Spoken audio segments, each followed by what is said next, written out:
From another hall in the Capitol, New York Congressman Mike Lawler, whose bill it is that are going to vote on today, joins us from Statuary Hall. Mike, good morning to you. Good morning, Steve. Thanks for having me. It's great to have you, too. This is one of the rare times in Washington where this bill is going to pass, and it's bipartisan. No question. I introduced this bill in the aftermath of the first shooting attempt on President Trump's life with Congressman Richie Torres, a progressive Democrat from the Bronx, because we both recognize that in America, elections should be determined at the ballot box and not by an assassin's bullet. And the fact that the Secret Service did not give President Trump the highest level of security in the aftermath of the first shooting is outrageous. And so we introduced this bill, and obviously in the aftermath of the second shooting, we're going to vote on it.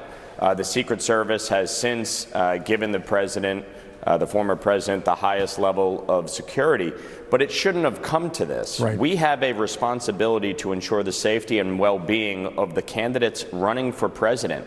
On January 20th, 2025, either President Trump or Vice President Harris are going to be president, and we need to ensure their safety.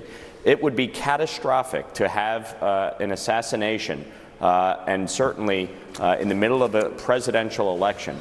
And that is our responsibility as a government to ensure that doesn't happen. Indeed. And Donald Trump, because he, to your point, could be the next president of the United States, he needs current president level Secret Service. Jimmy Carter, a former president, has Secret Service, but, it's not at the same robust level that obviously Donald Trump, who's still doing a lot of rallies, needs. Meanwhile, we just saw Hillary Vaughn, great reporter on Capitol Hill, asking some of those Democrats, what's the deal with calling him a threat?